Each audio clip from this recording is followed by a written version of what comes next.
Polytechnic में lateral entry लेने वाले जितने भी स्टूडेंट हैं ग्रुप के द्वारा, उन सभी स्टूडेंट को लेटरल एंट्री लेने से पहले कुछ ऐसी जानकारी है जो जानना बहुत ही आवश्यक है। यदि आपको एडमिशन से पहले ये जानकारी नहीं होगी तो फिर बाद में आपको प्रॉब्लम हो सकती है। तो इस वीडियो के माध्यम से कि पॉलीटेक्निक में लिमिटेड सीटें होती हैं लेटरल एंट्री लेने वाले स्टूडेंट्स के लिए, और फिर लेटरल एंट्री लेने के बाद जब पॉलीटेक्निक में एडमिशन हो जाता है उसके बाद आपको क्या क्या प्रॉब्लम आती हैं। क्योंकि मेरा एडमिशन लेटरल एंट्री से हुआ था इसलिए मैं आपको पूरी जानकारी प्रोवाइड करूंगा। तो चलिए स्टार्ट करते हैं इस वीडियो को। तो सबसे पहले मैं आपको बता देता हूं कि पॉलीटेक्निक में मान लो कि आप इलेक्ट्रिकल इंजीनियरिंग करना चाहते हैं और आप लेटरल एंट्री ले रहे हैं, तो आपको पता होना चाहिए कि किसी भी कॉलेज में इलेक्ट्रिकल इंजीनियरिंग के कोर्स की 75 सीटों से ज्यादा सीटें नहीं होती हैं। फिर से आपको बता देता हूं, पॉलीटेक्निक के किसी भी गवर्नमेंट कॉलेज में 75 सीटों से ज्यादा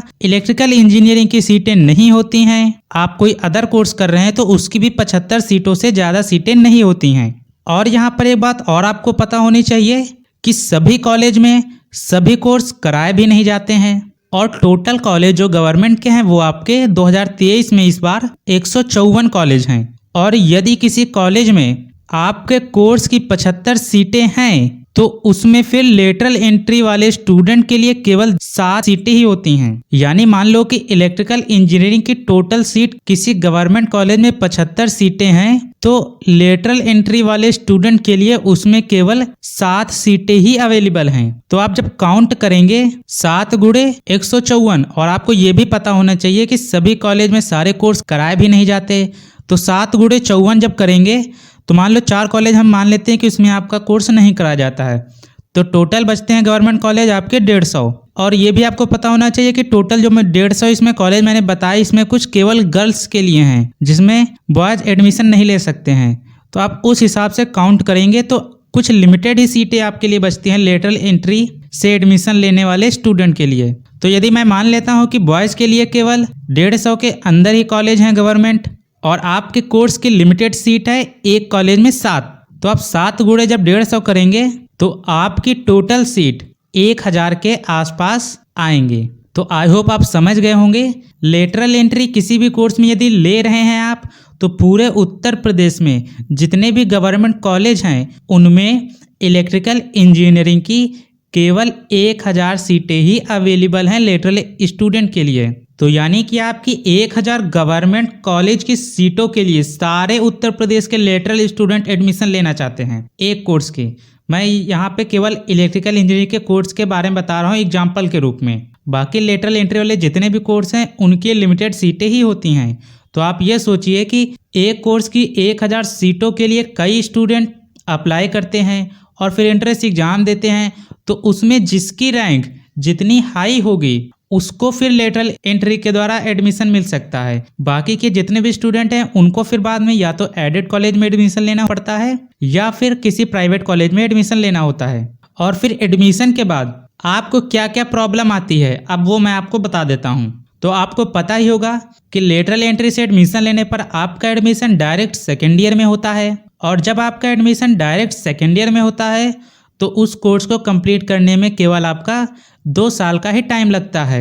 लेकिन आपको फर्स्ट ईयर के भी एग्जाम देने होते हैं कुछ सब्जेक्ट के, और वो आपके सब्जेक्ट कुछ इस प्रकार से हैं। फर्स्ट ईयर के फर्स्ट सेमेस्टर के 4 सब्जेक्ट हैं, फिजिक्स, केमिस्ट्री, मैथ और कम्युनिकेशन स्किल फर्स्ट। और जो सेकंड सेमेस्टर का सब्जेक्ट है वो है आपका मैथ और फिजिक्स। इन्हीं 6 सब्जेक्ट से लेटरल एंट्री वाले सभी स्टूडेंट को फर्स्ट ईयर के एग्जाम देने होते हैं, और ये एग्जाम आपके तब होंगे जब आपके अभी 2023 में एडमिशन लेने वाले 3 ईयर डिप्लोमा कोर्स में फर्स्ट ईयर के जो स्टूडेंट आएंगे उन्हीं के साथ में आपका फिर ये एडमिशन के बाद में जब एग्जाम होते हैं तभी आपके सेमेस्टर वाइज उसी डेट को एग्जाम होंगे।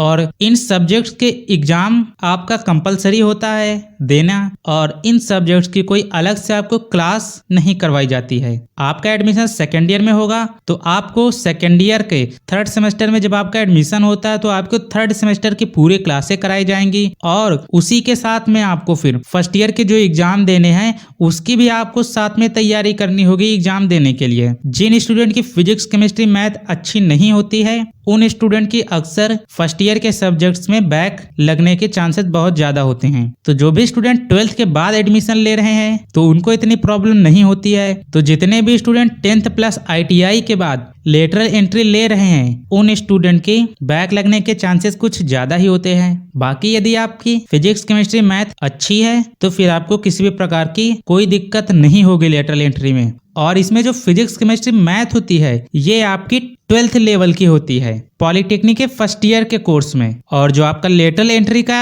एंट्रेंस एग्जाम है इसमें आपकी जो फिजिक्स केमिस्ट्री मैथ होती है ये आपकी 10th लेवल की होती है। बाकी लेटरल स्टूडेंट वाले भी किसी भी गवर्नमेंट वैकेंसी के लिए भी एलिजिबल होते हैं। जिन वैकेंसीज में 3 इयर्स के डिप्लोमा कंप्लीट करने वाले स्टूडेंट अप्लाई कर सकते हैं उन सभी वैकेंसीज में डिप्लोमा लेटरल एंट्री से कंप्लीट करने वाले स्टूडेंट भी अप्लाई कर सकते हैं। यानी आपकी एलिजिबिलिटी में किसी भी प्रकार की कोई कमी नहीं होती है। और आप जब अपना स्कॉलरशिप फॉर्म फिल करेंगे तो उसमें एक ऑप्शन आएगा आपका डिप्लोमा कोर्स कितने ईयर का है, तो वहां पर आपको सेलेक्ट करना होता है कि 3 इयर्स डिप्लोमा, यानी आप 3 इयर्स डिप्लोमा कंप्लीट करने वाले स्टूडेंट में ही आप काउंट होते हैं। बाकी पॉलिटेक्निक के लेटरल एंट्री से रिलेटेड किसी प्रकार का आपका कोई भी डाउट रह गया हो जो इस वीडियो में कवर नहीं हो पाया है तो आप कमेंट करके बता सकते हैं, आपका डाउट बहुत जल्द ही दूर किया जाएगा। बाकी लेटरल एंट्री से रिलेटेड फुल प्लेलिस्ट आपको डिस्क्रिप्शन बॉक्स में मिल जाएगी, तो आप वहां से जाके उस प्लेलिस्ट से वीडियो को देख सकते हैं। तो मिलते हैं नेक्स्ट वीडियो में। Thanks for watching.